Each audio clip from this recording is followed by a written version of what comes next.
کہ کافر کے گھر والے جب اس پر روتے ہیں تو اللہ اسے اور زیادہ عذاب دیتا ہے، اور کہنے لگیں کہ قرآن کی یہ آیت کافی ہے بطور دلیل۔ ابن عباس نے اس وقت یعنی ام لبان کے جنازے کے موقع پر سورہ نجم کی یہ آیت پڑھی، اللہ ہی ہنساتا ہے اور وہی رلاتا ہے۔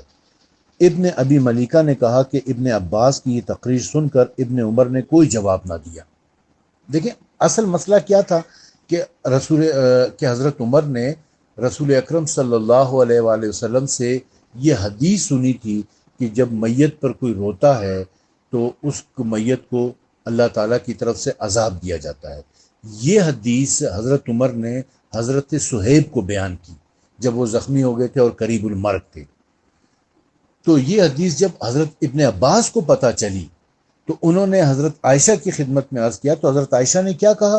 حضرت عائشہ نے کہا کہ حضرت عمر کو غلط فہمی ہوئی ہے، رسول اللہ نے یہ نہیں کہا تھا کہ مومن کے مرنے کے اوپر، مسلمان کے مرنے کے اوپر رونے سے اس کی میت کو عذاب ہوتا ہے، بلکہ انہوں نے یہ کہا تھا کہ کافر اگر مر جائے اور اس کے گھر والے اس کے اوپر رو رہے ہوں تو اس سے میت کو عذاب ہوتا ہے۔ یہ حضرت عمر کی غلط فہمی تھی جس کی تصحیح حضرت عائشہ نے کی ہے۔ اور اس کی وجہ کیا ہوئی تھی یہ غلط فہمی کیوں، اور وہ حضرت عائشہ کی اصل بات کیا ہے؟ وہ یہ ہے کہ جو اگلی حدیث میں بیان کی گئی ہے، جو حدیث نمبر 1212 ہے، اس حدیث میں کیا کہا گیا ہے کہ حضرت عائشہ کہتی ہیں کہ حضرت صلی اللہ علیہ وآلہ وسلم ایک یہودی عورت کے پاس سے گزرے، اس کے گھر والے اس پر رو رہے تھے کیونکہ یہودن مری پڑی تھی۔ آپ صلی اللہ علیہ وسلم نے فرمایا یہ تو رو رہے ہیں اور وہاں اسے اپنی قبر میں عذاب ہو رہا ہے۔ نہیں، اصل بات یہ تھی کہ ایک یہودی عورت تھی جو مر گئی تھی اور اس کے گھر والے اس کے اوپر رو رہے تھے، تو حضرت نے فرمایا تھا کہ دیکھو یہ لوگ رو رہے ہیں اور وہاں اس کی قبر میں اس کے اوپر عذاب ہو رہا ہے۔ یہ بات حضرت عمر نے سنی تھی اور حضرت عمر نے یہ سمجھا کہ یہ ہر ایک میت کے بارے میں بات کی گئی ہے، حالانکہ رسول اللہ نے صرف کافر یہودی کے بارے میں بات کی تھی، کافروں کے بارے میں، یہودیوں کے بارے میں بات کی تھی، نہ کہ مسلمانوں کے بارے میں یا مومنوں کے بارے میں بات کی تھی۔ یہی وجہ ہے کہ جب حضرت عمر کا یہ قول کہ میت کے اوپر رونے سے رسول اللہ نے منع کیا ہے حضرت عائشہ کے سامنے بیان کیا گیا، تو حضرت عائشہ نے کہا کہ نہیں، حضرت عمر کو غلط فہمی ہوئی تھی، اس کی تصحیح کی اور کہا کہ وہ صرف غیر مسلموں کے اوپر یعنی کافروں کے مرنے کے اوپر اگر کوئی روئے، اس کے گھر والے روئیں تو اس کی میت کو عذاب ہوتا ہے، نہ کہ مسلمان کی میت کے اوپر رونے سے اس کی میت کو عذاب ہوتا ہے یا مومن کی میت کے اوپر رونے سے۔ تو اس سے صاف پتہ چلتا ہے کہ رسول اکرم صلی اللہ علیہ وآلہ وسلم نے عام میت کے اوپر رونے سے منع نہیں کیا ہے، شہید کی میت کے اوپر رونے سے منع نہیں کیا ہے۔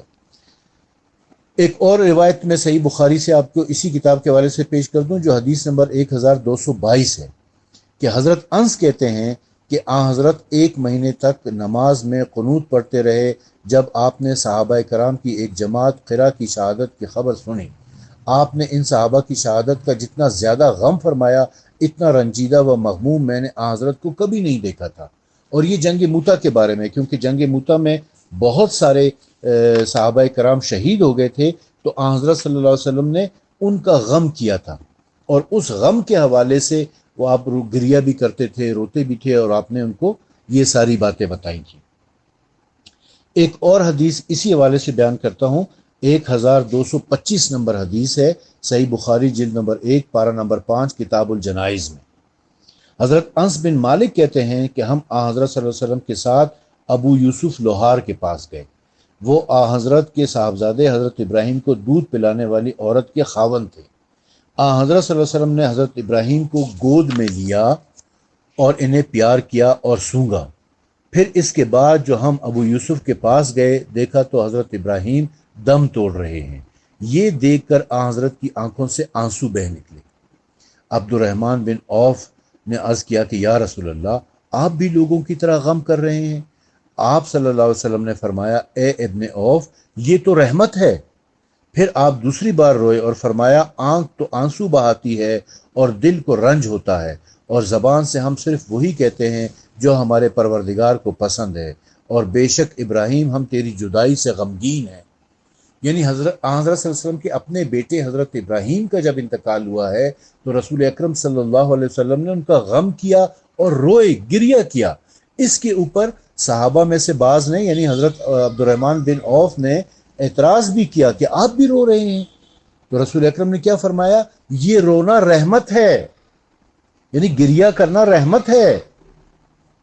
تو اب ایک حضرت ابراہیم کے رسول اللہ کے بیٹے حضرت ابراہیم جو شہید نہیں ہوئے تھے، بچپن میں فوت ہو گئے تھے، ان کے اوپر رونا اگر رحمت ہے تو رسول اکرم صلی اللہ علیہ وسلم کے بیٹے حضرت امام حسین علیہ السلام کے اوپر رونا بدرجہ اولا رحمت ہوگا، یعنی جتنا زیادہ روئیں گے اتنا زیادہ اس کا اجر و ثواب ملے گا۔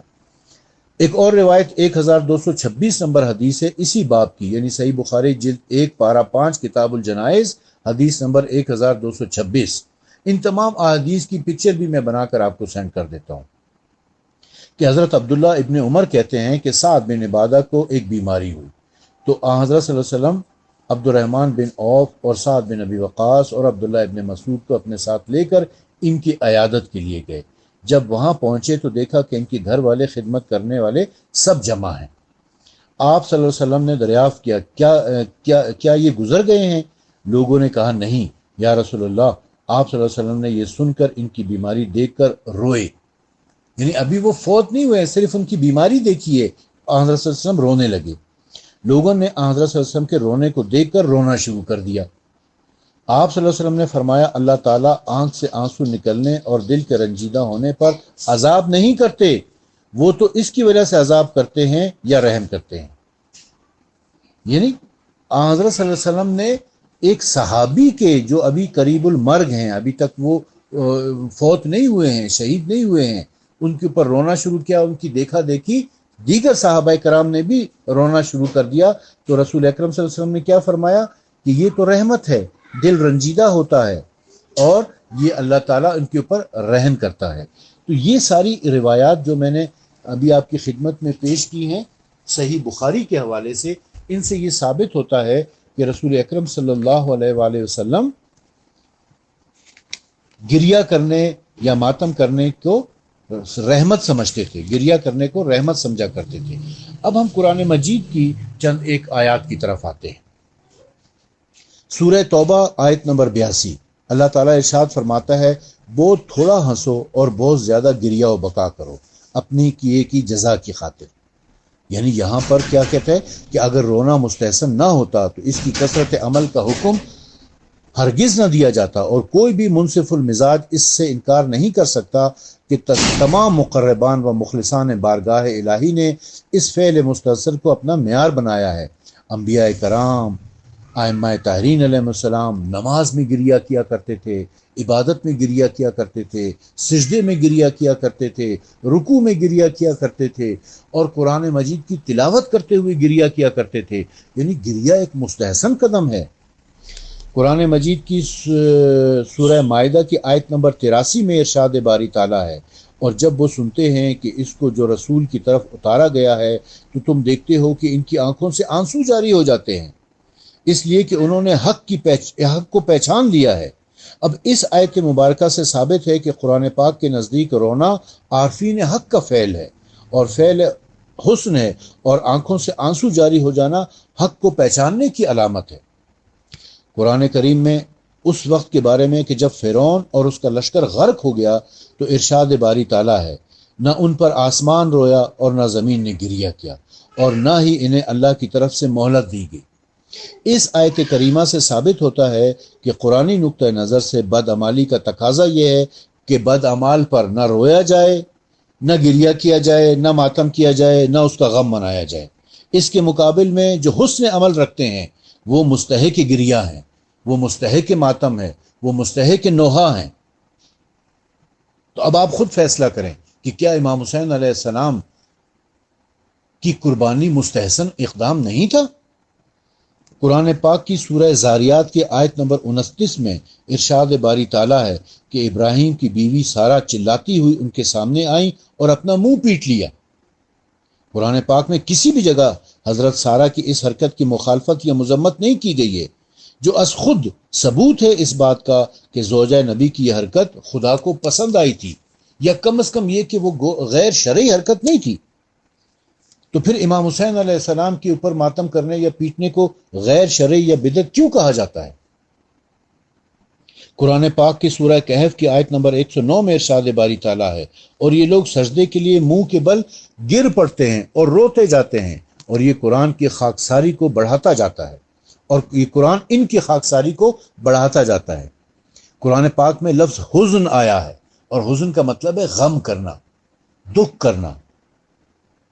سورہ یوسف کی آیت نمبر 84 میں ارشاد باری تعالیٰ ہے کہ جب حضرت یوسف کے بھائی ان کے خون آلود قمیض حضرت یعقوب کے پاس لائے اور یہ تاثر دینے کی کوشش کی کہ حضرت یوسف کو بھیڑیا کھا گیا ہے، تو حضرت یعقوب نے فرمایا، اور کیا قرآن کے الفاظ کیا ہیں ابھی، اور یعقوب نے ان لوگوں کی طرف سے منہ پھیر لیا اور رو کر کہنے لگے، ہائے افسوس یوسف پر، اور اس قدر روئے کہ ان کی آنکھیں سفید ہو گئیں، یعنی نابینا ہو گئے، اندھے ہو گئے، وہ تو بڑے صبر کرنے والے تھے۔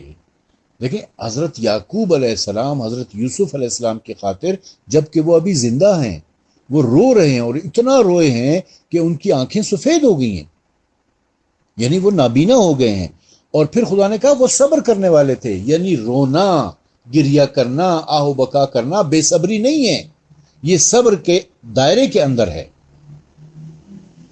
اسی طریقے سے تفسیر ابن کثیر میں حضرت آدم علیہ السلام، حضرت نوح علیہ السلام، حضرت داؤد علیہ السلام اور دیگر کئی انبیاء کے گریہ اور آہ و بکا کی تفصیل موجود ہے۔